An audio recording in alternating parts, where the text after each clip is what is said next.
Bonjour les élèves de la EP3. Aujourd'hui, notre leçon sur les caractéristiques des liquides. On va faire un petit rappel. Dans la leçon précédente, on a vu que la matière se présente sous 3 états.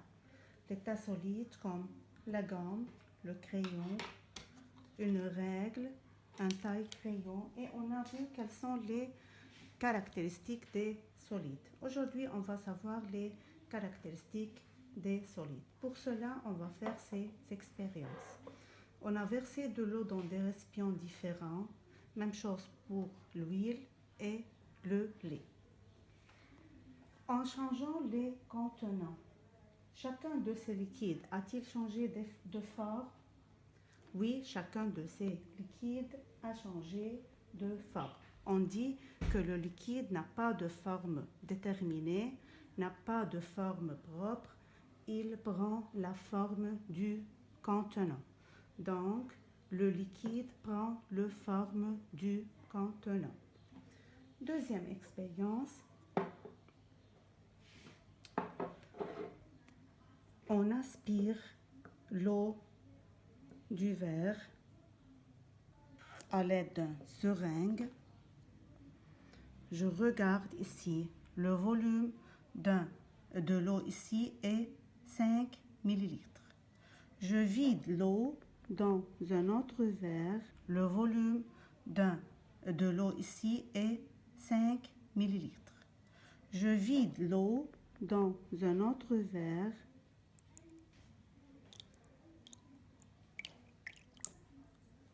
Et j'aspire de nouveau.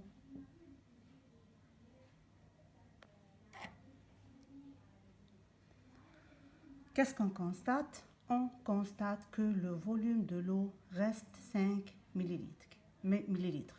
Qu'est-ce que ça veut dire? Ça veut dire que le volume de l'eau est invariable. Que veut dire invariable? C'est-à-dire ne change pas. Maintenant, je bouche le seringue et je presse sur le piston. Est-ce que le piston se déplace? Non, le piston ne bouge pas. Et le volume reste 5 millilitres. Qu'est-ce que ça veut dire? Ça veut dire que le volume de l'eau est incompressible. On dit que le volume de l'eau est incompressible. Le volume de liquide est incompressible. Maintenant, regardez ici comment se comporte chacun de ces liquides. Ici, l'eau du robinet coule, le jus coule dans le verre et l'huile coule dans l'assiette. Le volume reste 5 millilitres. Qu'est-ce que ça veut dire? Ça veut dire que le volume de l'eau est incompressible.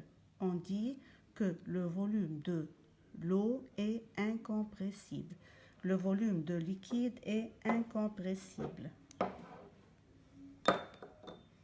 Maintenant, regardez ici comment se comporte chacun de ces liquides. Ici, l'eau du robinet coule, le jus coule dans le verre et l'huile coule dans l'assiette.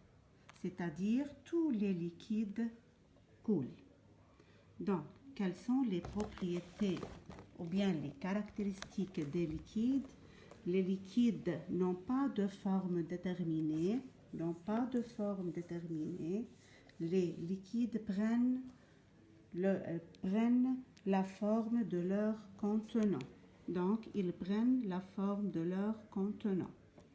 Les liquides ont un volume invariable. Que veut dire invariable? Qui ne change pas. Ils sont incompressibles et les liquides coulent. Donc, les liquides n'ont pas de forme déterminée.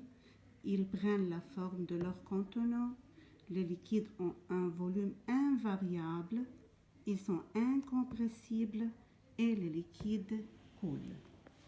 Merci et au revoir.